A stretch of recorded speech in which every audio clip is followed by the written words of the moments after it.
Vlakbij Richel, op een zandplaat bij Grient, wordt onderzoek gedaan naar het gedrag van kanoeten. Afgelopen nacht zijn 3 exemplaren voorzien van een zender. Jee, wat een ontzettend eind heb je gelopen. Ja. Wat verder, hè? Hi, ik ben Menno. Ik ben Evie. Hoi. Hi. Goed je te zien, hè? Je bent niet alleen.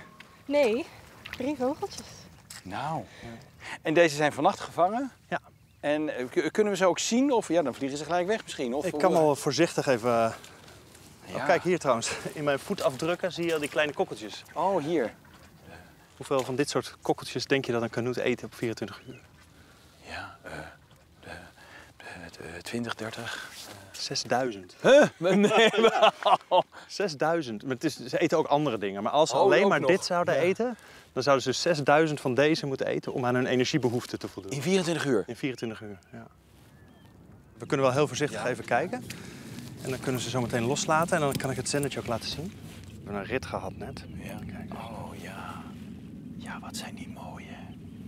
Heel mooi. Ja, fantastisch. En je ziet dat die nog wat donkere vlekken op zijn rug heeft. Dus dat is nog een deel van het zomerkleed.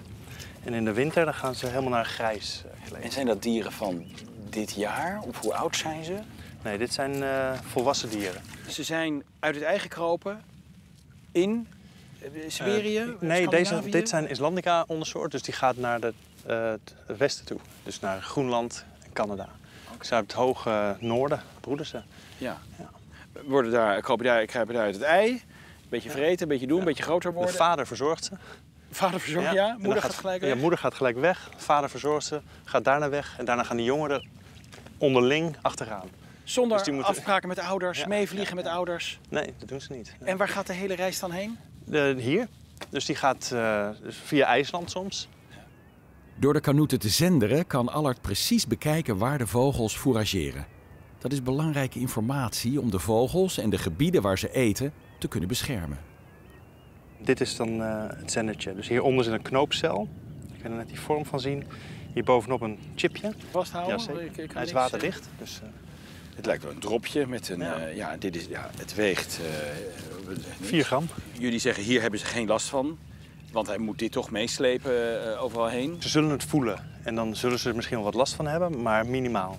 Ik denk dat we deze gewoon nu maar los moeten laten. Ja. Dan zijn ze snel weg. Heel voorzichtig. Er komen wat strootjes uit.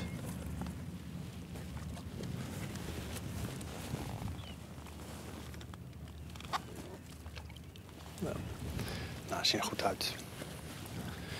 En daar gaat hij.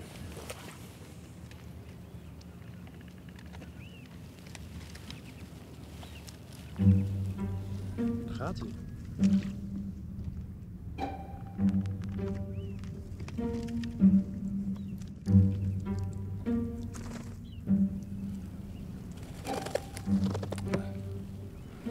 Dan gaan ze meteen even wat drinken.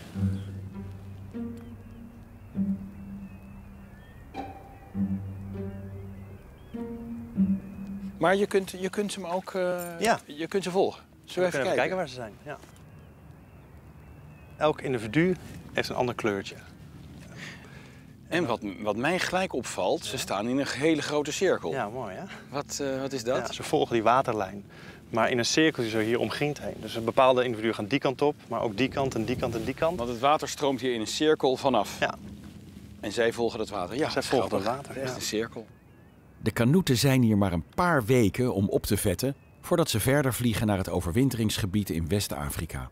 Deze tussenstop is van cruciaal belang om genoeg energie op te doen. Al dat onderzoek, wat heb je nou geleerd over dit soort vogels en de schelpen en hun voedsel in het Waddengebied? Het ligt heel erg aan waar je naar kijkt. We zien dus heel veel steltlopers in de Waddenzee, vogels in het algemeen hebben het moeilijk. Er zijn een aantal soorten die een aantal omhoog gaan, bijvoorbeeld lepelaar is er een van. Ja. En andere soorten die achteruit gaan, zoals schotlekster. En het lijkt verband te houden met een dieet. Dus heel veel wormeneters, garnaleneters, die doen het goed. Maar heel veel schelpdiereneters het eigenlijk heel slecht doen. Wat zijn nou de grootste bedreigingen? Nou, ik denk dat dus klimaatverandering, zeespiegelstijging en alles wat maar het wat niet beschikbaar maakt. Zoals bodemdaling, door mijnbouw en zo. Dat als die bodem echt daalt, dan is dat wel een probleem. Ja. voor heel veel steltlopen. Want het moet droog vallen. Ja. Ja. Je zou kunnen denken, nou, er staat er iets meer water. Kunnen we nog iets meer zeilen of rondvaren. En die vogels die zitten wel ergens. Ja. Maar ze moeten precies die overgang hebben van land naar water. Ja, want als je ook te dicht naar het land toe gaat... Er is ook aan de hand dat al de vogels die zich nu uitspreiden over het hele wad... als je minder wad hebt, moeten die in een kleiner gebiedje.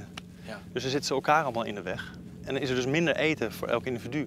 Want deze dieren eten niet op volle zee en ze eten ook niet daar in de duinen. Nee. Ze eten precies hier. Precies hier.